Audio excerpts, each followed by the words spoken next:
आप सभी को मेरा नमस्कार मित्रों। आज का यह वीडियो बहुत ही ज़्यादा स्पेशल होने वाला है क्योंकि आज हम एक नाइटफॉल से ग्रसित मरीज को एक्सपोज करने वाले हैं। अब ये मैं नहीं कह रहा हूँ, ना ही मैं उससे पर्सनल अटैक कर रहा हूँ, ये उसने खुद ही कहा है। ये मिलता है कि मोहम्मद सल्लल्लाहु अलैहि वसल्लम भी एक नॉर्मल इंसान थे। उनको भी नाइटफॉल होता था जैसे कि मेरे को होता है। अब वैसे तो नाइटफॉल के कई कारण होते हैं, लेकिन भाई के केस में क्या कारण हो सकता है आप खुद ही समझ सकते हैं। अब नाइटफॉल का साइड इफेक्ट पूरी तरह से दिखाई दे रहा है इन पे, तो मैं इनसे यही कहना चाहूँगा कि भाई पहले अपना इलाज करा लो। अब इसको आप सस्ता जाकिर नायक भी कर सकते हैं, क्योंकि ये उसी की तरह खुद को हिंदी फिल्म का एक्सपर्ट समझता है और उसी की तरह श्लोकाज को तोड़ मरोड़ कर अपने प्रोपेगेंडा में फिट करता है, उसी की तरह आउट ऑफ कॉन्टेक्स्ट बातें करता है और उसी की तरह झूठ बोलता है।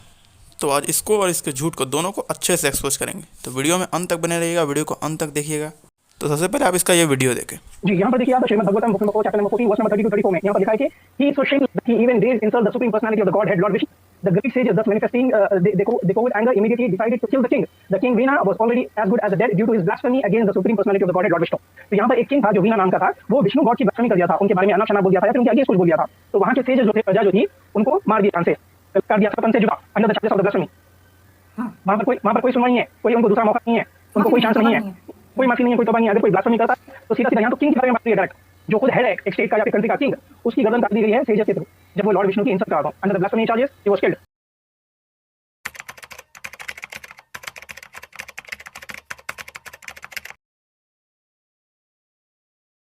अब यहाँ इन भाई ने सनातन विरोधी तत्वों से रेफरेंस को देखकर श्लोकाज में आपको ब्लेसमी वर्ड दिखाकर आपके सामने ये झूठ बोल दिया कि जो राजा था उसे सिर्फ इसलिए मार दिया गया क्योंकि उसने श्री हरि विष्णु की ब्लास्फेमी की थी, और उसे माफ़ी मांगने का कोई मौका भी नहीं दिया गया, जो कि बिल्कुल झूठ है। जब आप इसके रेफरेंस को चेक करने जाएंगे, वहाँ वेरीफाई करेंगे, तो आपको वहाँ ब्लेसमी का वर्ड दिखाई देगा। क्योंकि 99% हिंदू सिर्फ उतने ही सेक्शन को पढ़ते हैं जितना इसने बताया है, पूरे कॉन्टेक्स्ट को तो आप पढ़ते नहीं हैं, जिस बात का ये लोग फ़ायदा उठाते हैं। पहले ये लोग ट्रांसलेशन में अपने काम के वर्ड शब्द खोजते हैं और फिर उन एक दो श्लोकों से अपने प्रोपेगेंडा के अनुसार एक स्टोरी को गढ़ लेते हैं और फिर आपको वही स्टोरी सुना देते हैं। अब क्योंकि रेफरेंस चेक करते समय आपके मन में उनकी झूठी स्टोरी घूम रही होती है और आप पूरे कॉन्टेक्स्ट को पढ़ते नहीं हैं, फिर इनके झूठ को सच मान लेते हैं और भ्रमित हो जाते हैं। ऐसा ही इन लोगों ने कुछ इस केस में भी किया है। तो चलिए पूरी घटना को विस्तार से और पूरे कॉन्टेक्स्ट के साथ देखते हैं और इनके झूठ दोनों को एक्सपोज करते हैं।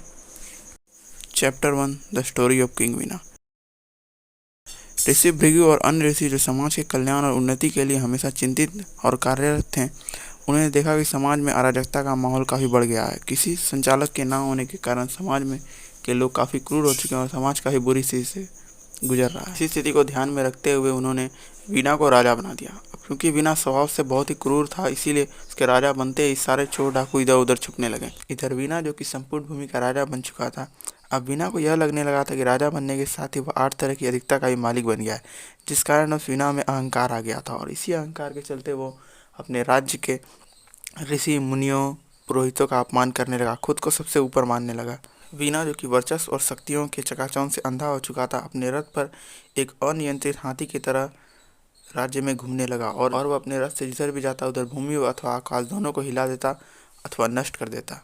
अब इसी अहंकार के कारण वीना ये घोषणा करवा देता है कि अब किसी तरह की कोई धार्मिक क्रिया नहीं होगी, ना किसी तरह की पूजा होगी, ना किसी तरह का यज्ञ होगा और ना ही दान धर्म किया जाएगा। राजा के दुष्विचार और समाज की बुरी स्थिति को देखते हुए वहाँ के सभी ज्ञानी ऋषि अपने में एक सभा बुलाते हैं ताकि इस विकट परिस्थिति पर चर्चा कर सकें। अब आप लोग इन 2 श्लोकों पर पूरा ध्यान दें।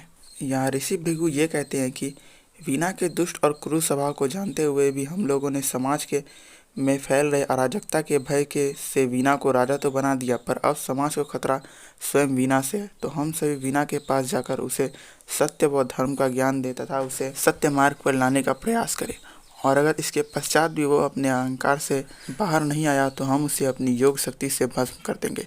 वैसे भी लोगों को दिए गए दुख व संताप से और लोगों के द्वारा दिए गए अपमान की अग्नि में वह वैसे भी जल चुका है। अभी तक उसने यानी वीना ने कोई ब्लास्फेमी नहीं की है। उससे पूर्व ऋषि ने यह तय कर लिया है कि अगर वह सतमार्ग पर नहीं आया तो समाज के कल्याण के लिए उसका अंत ही एकमात्र उपाय होगा। तो इसका ये क्लेम कि वीना को ब्लास्फेमी के कारण मारा गया था, तार्किक बुद्धि वालों के लिए तो यही एक्सपोज हो गया है। अब इसके आगे के 9 श्लोकों में इस बात का वर्णन है कि वीना को सतमार्ग पर लाने के लिए ऋषियों ने और वीना के सतमार्ग पर वापस आने का ऋषियों ने उसे पूरा मौका दिया। तो इसका दूसरा झूठ कि वहाँ कोई माफ़ी नहीं है और कोई सुनवाई नहीं है, ये भी यहाँ एक्सपोज हो गया है।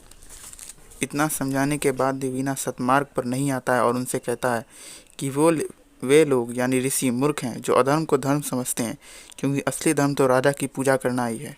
असली ईश्वर तो राजा है। तुम जिस परमेश्वर की उपासना करते हो वो राजा यानी कि मैं हूँ। तुम लोग जितने भी ईश्वर को अर्चना करते हो वो सब मेरे अंदर है, निवास करते हैं। तो तुम सभी ऋषि मुनि मेरी पूजा किया करो, मेरी अर्चना किया करो। अब यहाँ पर वीणा ईश्वर का अपमान नहीं कर रहा था, परंतु खुद को ईश्वर समझ बैठा था और सबको खुद से नीचे समझने लगा था। उसके पश्चात भी ऋषि उसे समझाते हैं। मैत्रेय जी कहते हैं, ऋषियों के विनम्रता द्वारा समझाने के पश्चात भी वीणा का अहंकार इतना प्रबल हो चुका था कि वह कुछ भी समझने को तैयार नहीं था।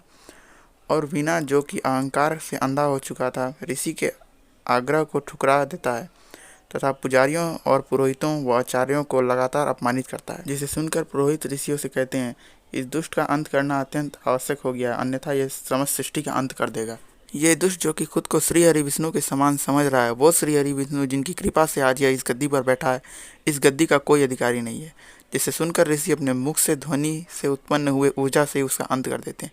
वीणा जो कि दुष्ट कर्मों के बाद भी खुद को श्री हरि विष्णु के स्थान पर समझ रहा था, पहले से मृतक के समान था। और सबसे बड़ी आयरनी की बात तो ये है कि इसको खुद भी नहीं पता कि राजा वीणा का सर नहीं काटा गया था।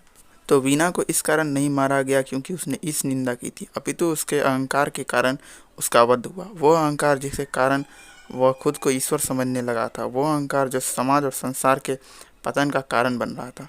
और यह बात कि उसे कोई मौका नहीं मिला, यह भी झूठ है, क्योंकि ऋषियों ने उसे समझाने का पूरा प्रयास किया था। आप ऐसे लोगों पर भरोसा कर लेते हैं जिनको अपने द्वारा दिए गए रेफरेंस का आगे पीछे तक का भी नहीं पता होता। मित्रों, जब आप साहित्य, पुराण व इतिहास को पढ़ते हैं तो आपको उसे पूरे कॉन्टेक्स्ट के साथ पढ़ना होता है।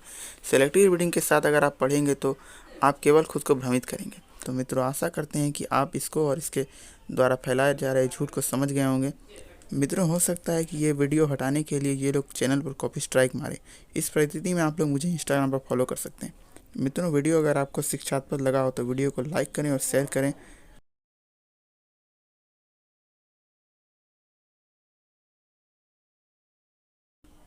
आगे वीडियो तक के लिए जय श्री हरि।